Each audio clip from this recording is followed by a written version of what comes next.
Bonjour, nous sommes Charlène et Jean, respectivement scénographes et menuisiers concepteurs, et nous sommes membres du collectif Sans Cartel. De mai à juillet 2025, nous étions en résidence sur la communauté de communes du Pays de Carpradelle pour la deuxième édition. Ce projet s'inscrit dans la continuité du travail que nous avions déjà effectué sur les outils optiques, avec cette fois-ci la caméra obscura, un outil low-tech utilisant un miroir et une lentille qui servit à Nicéphore Niepce dans l'invention de la photographie. À notre arrivée, nous avons conçu et réalisé 10 caméras obscura portatives que nous avons ensuite emmenées dans les écoles et au collège pour réaliser des ateliers de médiation et de pratique artistique.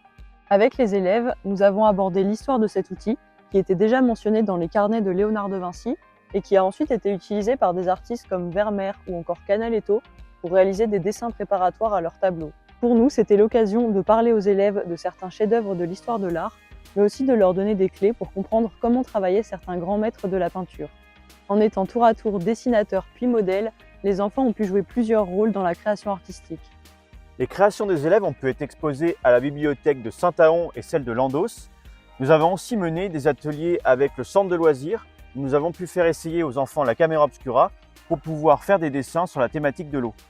À l'issue de notre résidence, chaque structure ayant participé au projet se verra remettre une caméra obscura accompagnée d'un livret pédagogique permettant aux formateurs du territoire de reproduire des ateliers de médiation ou de pratique artistique. Grâce à l'équipe de la Microfolie de Saint-Paul-de-Tartasse, nouvellement inaugurée en juin dernier, nous avons pu réaliser une notice explicative directement fixée sur la caméra obscura qui aidera chaque utilisateur à faire fonctionner la caméra obscura.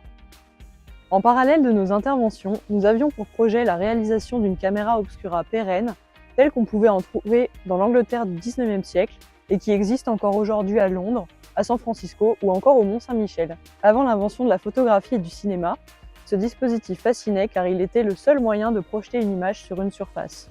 Nous avons donc proposé de faire revivre la magie de ce dispositif en implantant une sur la communauté de communes afin que toutes et tous puissent découvrir le fonctionnement de la caméra obscura qui était, il y a 200 ans, une véritable attraction touristique.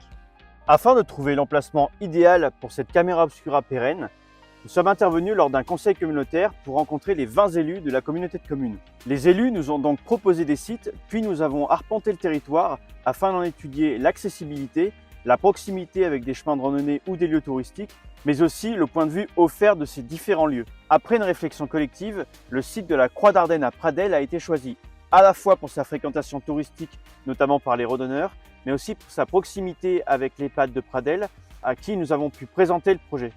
La vue dégagée à 360 degrés sur le village, la Margeride ainsi que la vallée de l'Allier en font un lieu idéal d'un point de vue artistique. Eh bien bonjour, Alain Robert, donc je suis le maire de la commune de Pradelle, donc village ancien bien sûr, village labellisé plus beau village de France, donc avec un aspect patrimonial remarquable. Notre communauté de communes porte bon nombre de projets, principalement culturels, avec bien sûr les artistes qui sont là pour promouvoir cette caméra obscura, avec le choix de territoire qui s'est porté sur Pradelle, tout simplement, ce qui permettra à cet élément culturel d'avoir un aspect social important, partagé entre les anciens, les visiteurs et les habitants de Pradelle. Pour concevoir cette caméra obscura, nous avons travaillé avec notre ami Pablo Garcia, architecte, spécialiste de dispositifs optiques et professeur à la School of the Art Institute de Chicago. Pour la réalisation de ce projet, nous avons aussi souhaité faire appel à des entreprises locales et à la déchetterie de Landos, que ce soit pour la fabrication de la structure en ossature bois ou pour les éléments en métal. La présence de cette caméra obscura sur le territoire a pour but de permettre aux habitants, aux gens de passage ou aux randonneurs de découvrir le fonctionnement de ce dispositif low-tech, mais aussi de profiter de l'effet magique qu'offre une projection sans technologie. Cette intervention artistique marquera une pause dans le paysage, permettant à petits et grands d'observer autrement, mais aussi éventuellement de dessiner. Nous tenions à remercier la communauté de communes du Pays de Carpradelle pour nous avoir fait confiance pour ce projet d'éducation artistique et culturelle, et nous espérons que l'issue de cette résidence permettra de faire rayonner le territoire pendant de nombreuses années. Il me reste à remercier nos financeurs. Alors là, je prends plutôt la casquette de vice-président de la communauté de communes, puisque des programmes comme celui-là sont très accompagnés financièrement.